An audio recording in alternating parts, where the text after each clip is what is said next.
Hello everyone. तो हमारा chapter चल रहा है फेडरलिज्म। उसमें हमने फेडरलिज्म के फीचर्स ये देख लिया है। आज जो हमारा टॉपिक है वो है what makes India a federal country. Bharat को एक संघीय व्यवस्था वाला देश कौन कौन सी चीजें बनाती हैं। ठीक है, तो आइए शुरू करते हैं। सबसे पहले हम देख लेते हैं चैप्टर फर्स्ट में हमने क्या देखा था। बेल्जियम और श्रीलंका जैसी छोटी कंट्रीज हैं, लेकिन उनकी जो डाइवर्सिटी है उनको मैनेज करना उनके लिए कठिन कार्य था। तो वैसे ही अगर इंडिया की बात करें तो इंडिया अपने आप में एक लार्ज कंट्री है और यहां पर डाइवर्सिटी भी है, बहुत सारी डाइवर्सिटी है। तो आखिर कैसे मैनेज किया गया इसको, अगर हम शुरुआत में देखें तो इंडिया एक ब्लडी पार्टीशन के बाद निकला। उसके बाद इंडिया का कॉन्स्टिट्यूशन बनाया गया, जहां इंडिया को एक राज्यों का संघ घोषित किया गया। The Indian constitution declared India as a union of states. तो यहां आप देख रहे होंगे कि यूनियन ऑफ स्टेट्स कहा गया है, ना कि संघात्मक। अर्थात इंडियन कॉन्स्टिट्यूशन में फेडरल वर्ड यूज नहीं किया गया है। लेकिन अगर आप फेडरलिज्म के फीचर्स देखेंगे तो वो सातों फीचर इंडिया में भी मौजूद हैं। ये सारी चीजें इंडिया को एक संघात्मक देश बनाती हैं, भले ही उसमें संघात्मक वर्ड यूज नहीं किया गया है। लाइक यहां पर सेंट्रल गवर्नमेंट है, स्टेट गवर्नमेंट है, और बाद में यहां पर लोकल लेवल गवर्नमेंट भी बनाई गई। ठीक है, पंचायतें, म्युनिसिपैलिटीज। ओके, तो यहां पर इंडियन कॉन्स्टिट्यूशन में ज्यूरिडिक्शन एरियाज भी सेपरेट किए गए हैं। सेंट्रल गवर्नमेंट कौन से विषय पर कानून बनाएगी, स्टेट कौन से विषय पर कानून बनाएगा, और कुछ अलग सब्जेक्ट्स भी हैं, उन पे आज हम चर्चा करते हैं। ठीक है, तो आइए देख लेते हैं।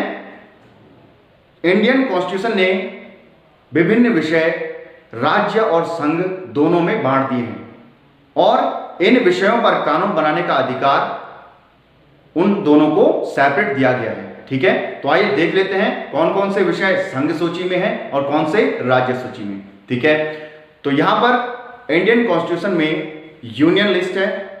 यूनियन लिस्ट में नेशनल मैटर्स आते हैं, वे मुद्दे जिनका संबंध राष्ट्र से है, like foreign affairs, banking, currency, communication and defence.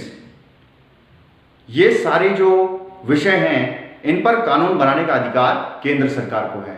रक्षा, विदेशी मामले, संचार और बैंकिंग और करेंसी। ठीक है, इसके बाद आता है स्टेट लिस्ट। स्टेट लिस्ट पर कानून बनाने का कार्य राज्य सरकार का है। इस पर कानून राज्य सरकार बनाती है, जैसे irrigation, agriculture, trade union, commerce, police.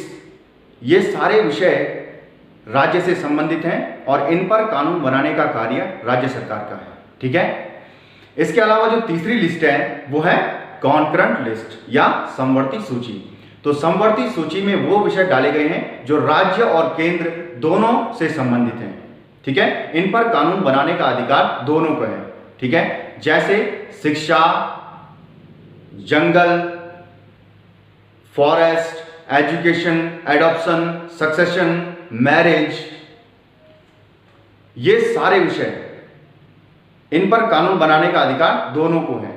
लेकिन अगर किसी विषय पर केंद्र सरकार ने कानून बनाया है और राज्य सरकार ने भी कानून बनाया है, तो ऐसे मामले में केंद्र सरकार द्वारा बनाया गया कानून ही अधिक प्रभावी माना जाता है। तो ये देखा आपने समवर्ती सूची को, जहां पर है शिक्षा, वन, गोद लेना, विवाह। ये सारे कहां आते हैं? समवर्ती सूची में। इसके अलावा एक फोर्थ जो विषय है वो है रेजिड्यूरी। ऐसे सब्जेक्ट्स जो संविधान बनाते समय मौजूद नहीं थे, जैसे इंफॉर्मेशन टेक्नोलॉजी, संचार प्रौद्योगिकी, या ऐसे विषय जो भविष्य में आते जाएंगे, या ऐसे विषय जो संविधान में डाले नहीं गए हैं। तो इन सब पर कानून बनाने का अधिकार केंद्र सरकार को दिया गया है। यूनियन गवर्नमेंट रेजिड्यूरी सब्जेक्ट्स पर कानून बनाती है, अवशिष्ट विषयों पर कानून बनाती है। ठीक है, तो ये हमने देखा union list, state list and concurrent list से संबंधित विषयों पर कि कौन किस पर कानून बना सकता है। ठीक है, थैंक यू।